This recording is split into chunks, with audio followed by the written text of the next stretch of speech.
My name is Wolfson, and welcome to a reaction video. In this video, I'm going to be reacting to the new death battle that just came out, Thor versus Vegeta. Um,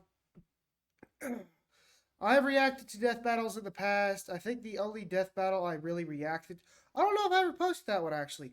The only death battle I really did a legit reaction to was Hulk versus Broly. I reacted to that, and it threw me for a loop big time. I'm hopping into this because I'm not gonna say I'm a massive fan of Thor, because there's shit about him that I couldn't tell you. I couldn't tell you at all.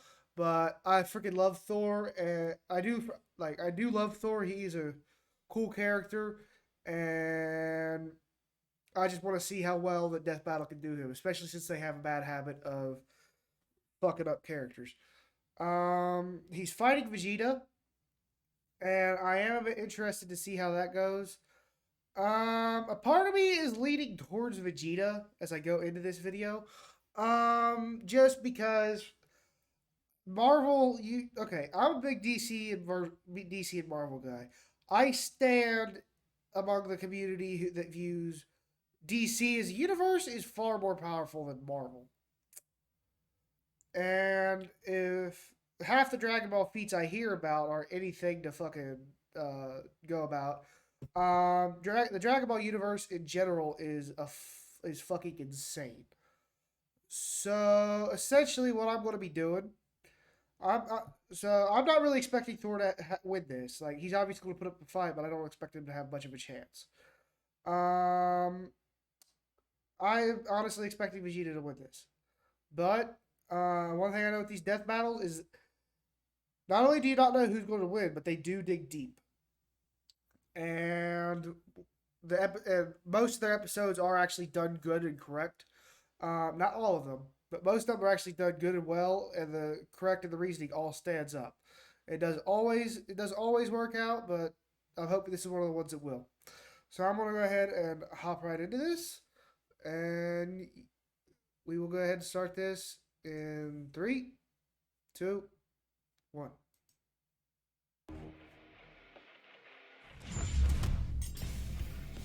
Thor, the god of thunder.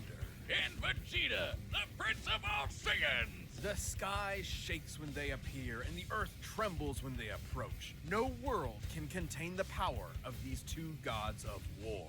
Or their egos. He's Wiz and I'm Boomstick.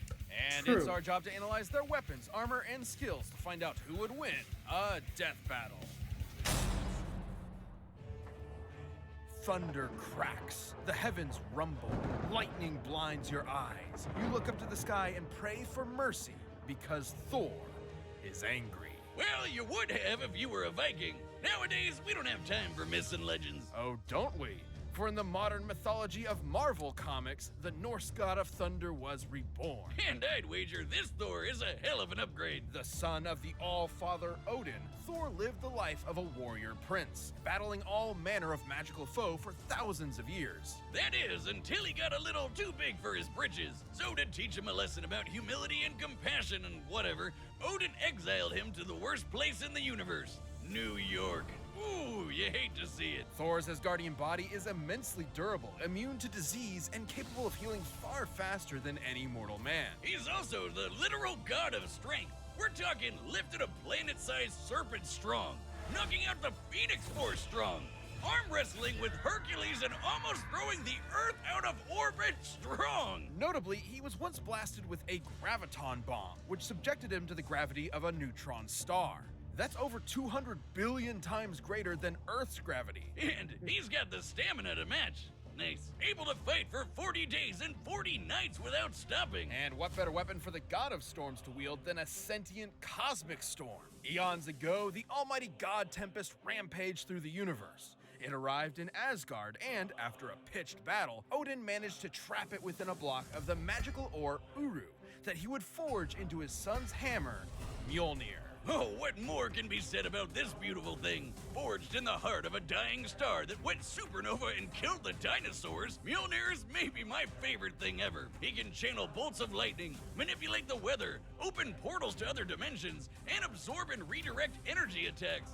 Or just suck it out of your body against your will, like with this radiation dude. The presence. Not gonna be present for much longer, bud. He's even used 2 Mjolnirs to absorb the power of the God Bomb, which would have killed every deity in existence across time and space. That's just the tip of the iceberg. Mjolnir can transmute the elements, turn Thor invisible and intangible, let him travel through time, and even bring people back to life.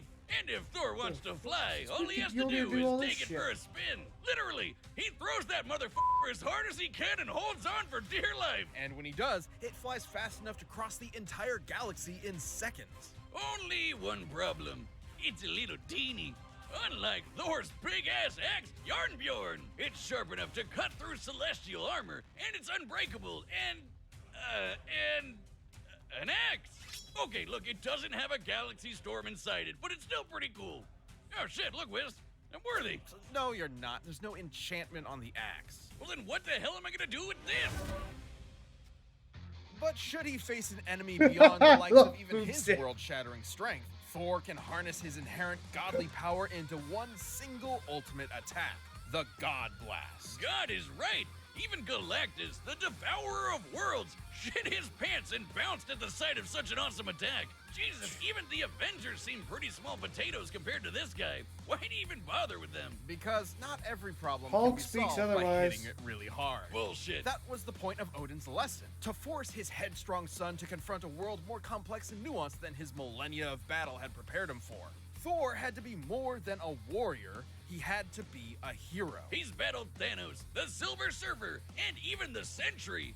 The Sentry is strong enough to contend with the World Breaker Hulk, a being strong enough to destroy the Marvel Universe over 100 times over. And fast enough to demolish Ares, the Greek god of war, who can fight within the Did I span miss of something? I don't remember time. that being That's determined like in that the tiniest amount video. of I have to go time back and that we watch can it. imagine. There are as many planks in a second as there are grains of sand on Earth. Oh wait, did I say Earth? I meant 10 million billion Earths! Thor has tanked disintegration beams trying to tear apart his atoms one by one, survived Mephisto trying to consume his soul, and even withstood a temporal rift that aged normal people to dust. Oh, he's a hard bastard to kill, and even nastier when he loses his temper. By entering a state known as Warrior's Madness, Thor commits an unpardonable sin in Asgardian society and willingly sacrifices his sanity for a tenfold increase in power. Yeah, despite being a really sweet lunk that talks like he's in Masterpiece Theater and dresses like he's in What's Opera, Doc, Thor has struggled with being worthy of his father's legacy and throne. But no matter what unbelievable shit Marvel throws at him, Thor always rises to the occasion. Take the time this big machine called the World Engine was controlling Yggdrasil, the world tree that connects 10 universe-sized realms. The World Engine's purpose was to mechanically trick Yggdrasil into disrupting the natural flow of Ragnarok, the end of the world. So Thor just pushed it and literally reversed the flow of fate. That's right, he outmuscled a giant multiversal tree and prevented Armageddon. Not a bad Saturday. And he'd go a step further and defeat the mysterious elder gods that manipulated the cycle of Ragnarok in the first place, ending it forever. So perhaps now when you look up at the thundering sky, you won't fear the god's capricious wrath. Because you'll know it's just Thor, the god of thunder, kicking ass and saving the day. Thank you, Thor. Alright, I'm gonna pause it there for a second. That is a whole lot more about Thor than I was prepared to swallow. The last videos I watched that involved Thor, it was his Wonder Woman fight and his Raiden fight. And his Raiden fight, he didn't seem nearly as powerful as he was this, and he fucking stomped Raiden. In his Wonder Woman fight, he still didn't seem nearly as powerful. He seemed a little bit more powerful, especially considering they actually started talking about his, if I remember correctly, they didn't talk about it in Thor, like in his fight with Raiden, but I remember they brought a lot of attention to his feat where he ripped Jormungandr off the planet.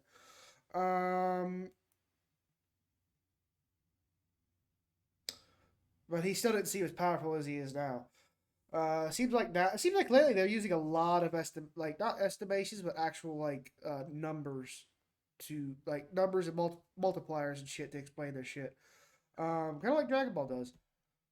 Let's check Planet this out. Vegeta, home to the bloodthirsty warrior race known as the Saiyans, and named for their mighty leader, King Vegeta. Noting the Saiyans' proficiency in genocide, the alien emperor King Cold and his son Frieza contracted them to be their personal hit squad, conquering worlds in their name. But when Frieza felt these monkeys were getting a bit too uppity for their own good, he nuked them in their whole planet. The king was dead, leaving his young son, the Prince Vegeta, alone. Burning with a grudge against Frieza for wounding his ancestral pride, Vegeta awaited the moment he could extract his revenge.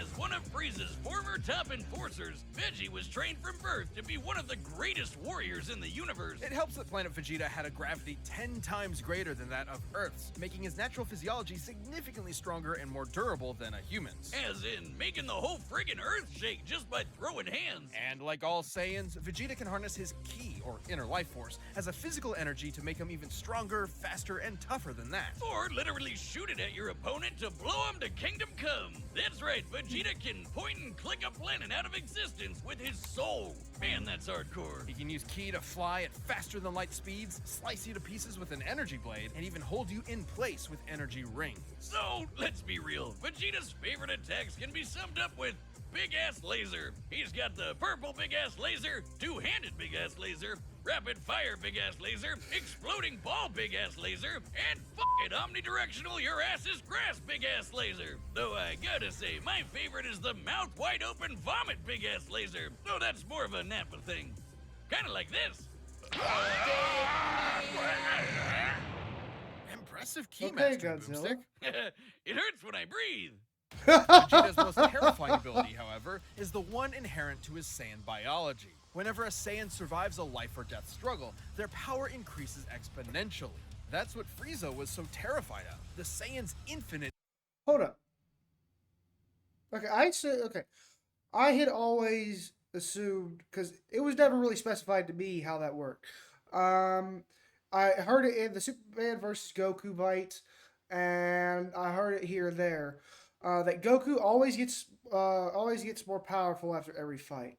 I always assumed that was because either the experience or because he was forced to gain a new form. I didn't know that was actually a part of his physiology.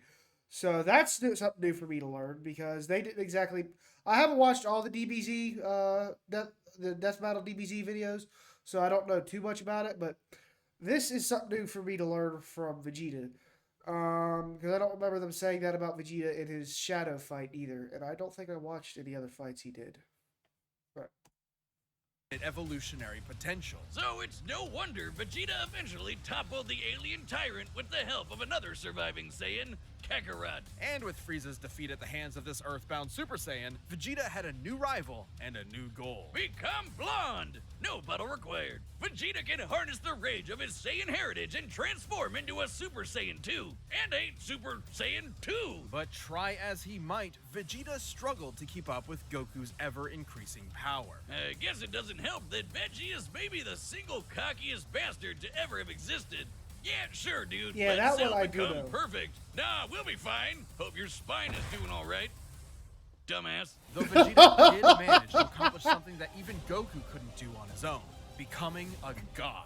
Once he and Goku met the god of destruction, Beerus, they had a whole new lineup of martial artists to conquer, with some angelic training to boot. With Spirit Fission, Vegeta can forcibly absorb an opponent's ki with every strike. And he even learned Goku's patented instant transmission, allowing him to teleport huge distances. But most importantly, with God Ki, he can go even further beyond and become a Super Saiyan God, a Super Saiyan God Super Saiyan, and a Super Saiyan God Super Saiyan Evolved. His power got completely insane. can they not be original with the names? The dude was strong enough to destroy the Room of Spirit and I can't talk because I like Superman.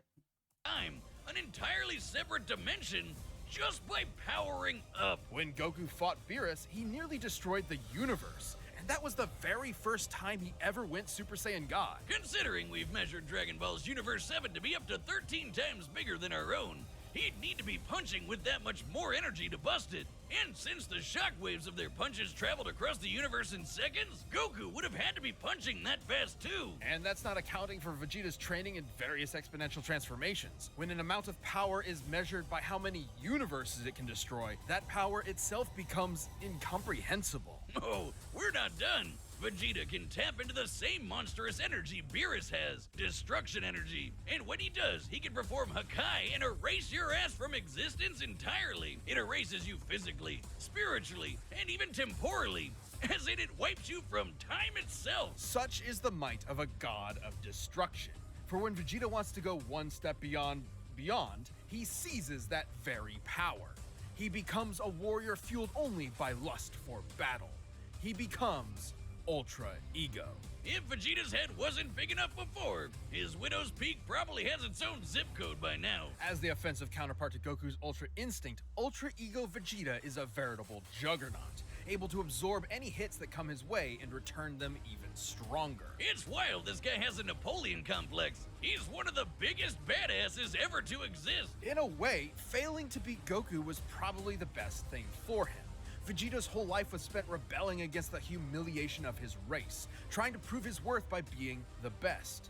By contrast, Goku's self-improvement was never stunted by his ego and insecurities. In realizing that, Vegeta became more than a fighter, but a husband and a father as well, willing to sacrifice himself for what mattered. Okay, I gotta point this out. I love how this has nothing to do with like any of his feats, but I love how they point out that he became a father and a husband, even though the image that they show of him with Bulma literally just has him turn away from her and being looking like a bit of a dick. Most. And Vegeta got a taste of that himself when he hooked up with Bulma for some Super Saiyan sexy time. Getting to beat Frieza's golden ass probably didn't hurt either. He may not always win, but he'll never be put down for long. So be sure to practice your groveling, because this is one prince you don't want to piss off. This show is sponsored by BetterHelp.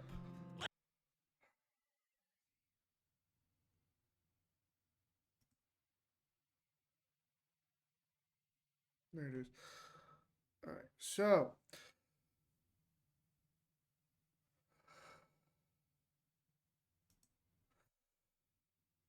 let's see here.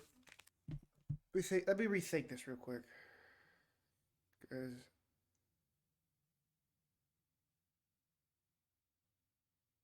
yeah, I'm not even gonna lie. Thor, they gave numbers for half his shit. Vegeta, I don't think if they did give numbers, I wasn't paying attention. So now my whole fucking thing is just destroyed. I have no fucking clue who's gonna win now. I'm rooting for Thor. I've been rooting for Thor from the beginning, but I have no clue who's gonna win it now. So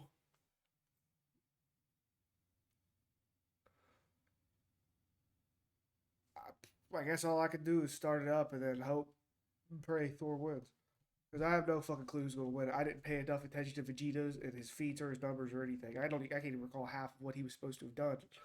Other than losing to Goku helped his ass. Oh, and he's a bit of a dick. Alright.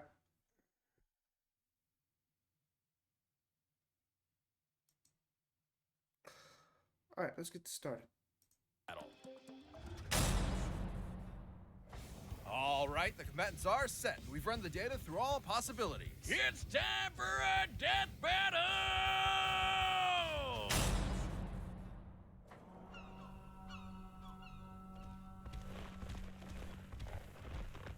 3D mixed with pixelated 2D.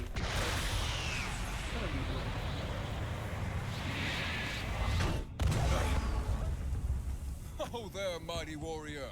What business havest thou upon earth? Throw that hammer at me again, and my business will be polishing my gloves upon your face!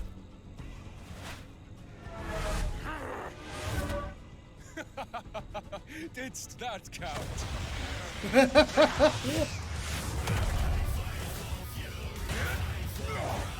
I love how it doesn't even say fight anymore. The battle just starts going. You damnables cur! Thou fightst well for a mortal. Alas, you face a god.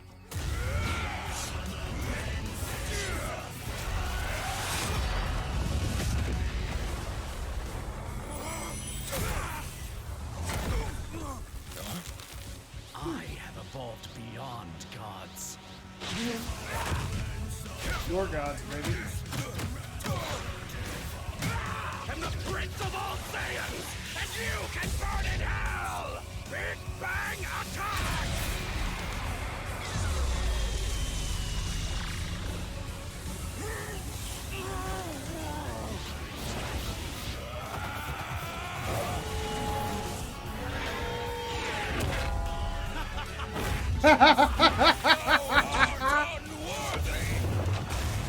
Oh, that was perfect.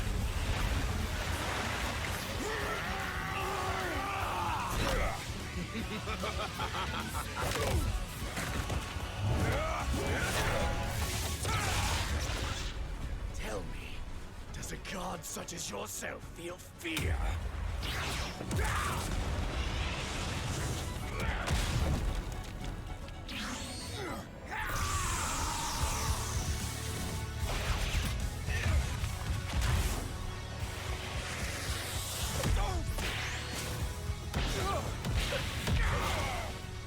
No fear, only fire! Uh-oh, here we go.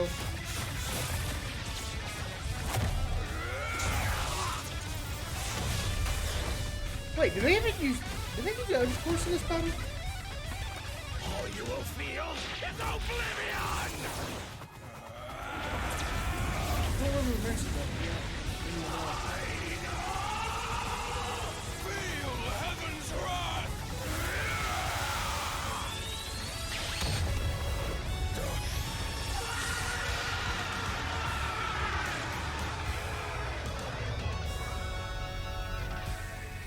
Damn. Oh, he ain't done with you yet. You just pissed him off. Always aim for the head.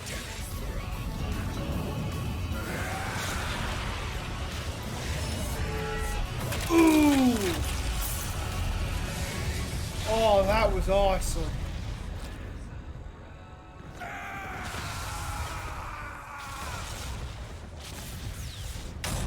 KO! Oh, I get it. Thor won because he's a natural blonde. Despite Vegeta's immense power and tenacity, the God of Thunder had him outmatched in several key areas. First off, the big one, who was stronger. Despite being up against the God of Strength, Vegeta actually matched up pretty closely with Thor. Both could Oh, outpower so they far actually in didn't give it excess of to him destroying to a single equal it out. universe. It's always tough to get an exact number for Dragon Ball Super's most powerful characters, but we can combine the size of Universe 7 with multipliers from Vegeta's transformations to get a rough estimate. It's important to note that Ultra Ego's power boost has never been stated, but we do know that Super Saiyan Blue Goku and Super Saiyan Blue Vegeta were roughly even in power.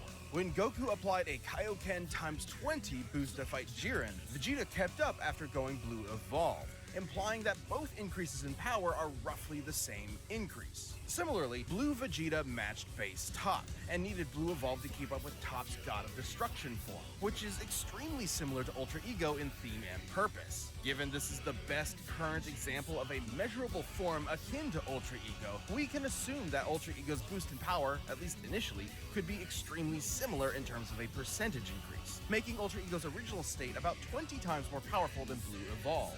With that in mind, Vegeta at his peak could destroy a universe roughly 260,000 times over. And Thor was pretty close to that. Taking a look at the Marvel Universe's size, which has a radius of at least 1 trillion light years, as well as scaling to the Worldbreaker Hulk, Thor ended up only about 10 times stronger. Not terribly. Only It's 10 definitely possible times. Vegeta's power could increase during the fight to match it. But even if he was stronger, it 200,000 wasn't to the only 2 thing that million. mattered. That is Ultra not Ego's an damage only absorption this. could only do so much against an opponent like Thor. Vegeta may have trained as a warrior from birth, but Thor has been fighting for millennia against a much wider variety of foes, allowing him to adapt to Vegeta fairly easily. And the fact that Thor was way faster gave him a lot of leeway to use that extra combat experience. Applying Vegeta's transformation multipliers to the shockwaves from Goku and Beerus' punches, Vegeta should be able to fight at nearly 300 quintillion times the speed of light. But scaling to Ares moving within plague time? Thor would be over 70 quadrillion times faster. More than fast enough to avoid Vegeta's key attacks, and even more importantly, absorb all of them with Mjolnir. This alone could shut down all of Vegeta's ranged attacks. Sure, Veggie could absorb it back with Spirit Vision, but he'd have to hit Thor first. And with that much of a speed difference, that's easier said than done. And since Thor can just will the energy out of somebody, he could just take it right back. And then some. Even without absorption, Vegeta's key reserves are not infinite, and many of his battles have ended with him at low energy. He was exhausted by the end of the Tournament of Power, which lasted about 1 hour in total. Meanwhile, Thor fought an army for over a month straight. Theoretically, Vegeta could have ended the fight immediately with Hakai, if not for the fact that Thor has resisted existence erasure before, including physically, spiritually, and temporally. Meanwhile, Vegeta had no way to match the God Blast, which could have killed friggin' Galactus. And that guy has threatened the infinite multiverse with destruction just as a side effect of his battles. That's a level of power beyond anything we've seen in Dragon Ball yet, let alone Vegeta. Vegeta was never going to go down easy, but Thor's raw power, speed, and devastating godly abilities were too much for the Prince of All Saiyans. Vegeta nearly won until Thor blew his mind. You might say that pun was kind of terrible. You don't do puns! We've talked about this! Aw. My thing. Well, sad. the winner is Thor. Thank you for watching. Stay tuned. We'll be jumping into the next matchup next week. But you can always get more Death Battle Let's right see now by who clicking one of those the boxes next right match over is. there and by downloading the battle music linked down below. Omni-Man.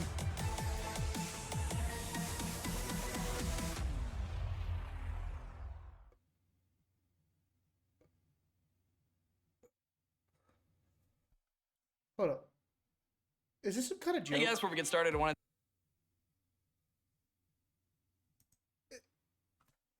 Is that some kind of joke? Omni-Man versus Homelander.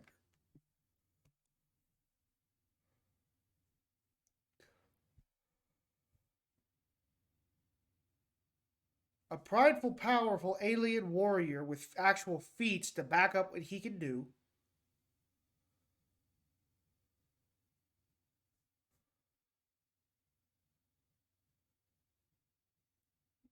And a severely underpowered Superman man-child. This is supposed to be about Thor versus Vegeta, but I can't even wrap my head around that. Omni-Man and Homelander. I love the boys and I love Invincible. I'd love to see them both in a match. But that doesn't work. How are they going to do this and not make it sound like a fucking stomp and a half? Seriously.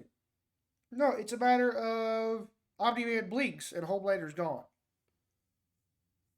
Back on the subject of this. So, I was surprised. I did not think Thor would actually win. I wasn't sure at the start of the video. And then, in the middle of the video, then after the analysis, since I didn't pay attention to Vegeta's, I had numbers for Thor. I still wasn't sure who'd win. So, I didn't want to let anything change my opinion, since I didn't really pick up on all the facts. So, I kind of still went into the battle thinking, Thor's probably still going to lose. Yeah, I was wrong. First off, very creative kill. That was one of the more creative kills in the whole freaking series. And that ranks up there. To me, that kind of ranks up there with Master Roshi killing the Naruto dude in his death battle. I forget what his name is, but I was never a big fan of Naruto anyway. But on the more important note, I did not realize how much Thor outdid Vegeta. Because the Dragon Ball Z characters are always hyped up to be these massive, powerful, insane people. And 90% of their feats are world-shaking, universe-busting attacks. Whereas you got comic book characters, they tend to have abilities like that. But as powerful as they are, they tend to be few and far between. And then most of their feats tend to focus on the lower ones. In versus battles, everybody goes for the bigger feats. It's like the world ender. And some of them try to use them as a crutch, which is stupid. You ought to rely on all of your fucking resources and all the feats. But, on topic. But I did not realize, considering the fact that Thor's feats, his more powerful feats, outweigh Vegeta's, I did not realize that. I knew Vegeta has a lot more top tier feats. And this video didn't prove me wrong in that at all. But Thor, even though he has less top tier feats, they're all higher. They're all much more powerful. I didn't realize that. So I eat my words, and I'm happy to eat them because I'm glad Thor won. All right, so honestly, that was like, I'm not really sure what else I could say about the video. I enjoyed it. I definitely enjoyed it. The kill was creative, and the battle turned out an unexpected way for me. One thing I'm not sure of is, okay, 2D characters on a 3D background. That I can stand. Hell, I fucking used to watch Amazing World of Gumball all the time. But pixelated characters, like arcade sprites, that I'm not sure. I personally think they should have either stuck with full 3D or full 2D, or if they're going to use sprites, they should have done 2D with 2D backdrop with the sprites instead of 3D, because it's clever, but it doesn't blend too well. At least not to me.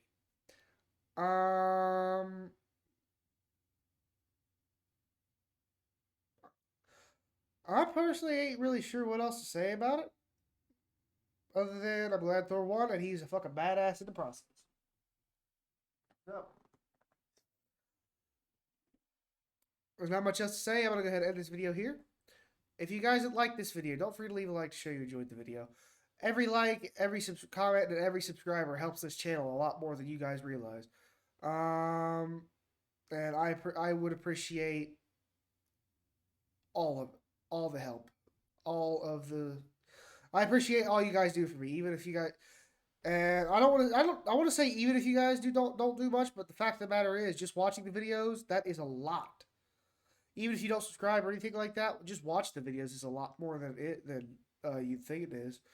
So subscribing and liking and all that stuff, like, only like the video if you did enjoy it. That's the way I stand on that. But if you guys do enjoy the content, liking and subscribing, they help a great deal. And every subscriber, every like counts. It all helps. All I can really say is I hope you guys enjoyed the video. If you guys did, don't forget to leave a like to show you enjoyed the video. Don't forget to comment your thoughts in the comment section down below. And as always, I will see you in the next video. Bye-bye!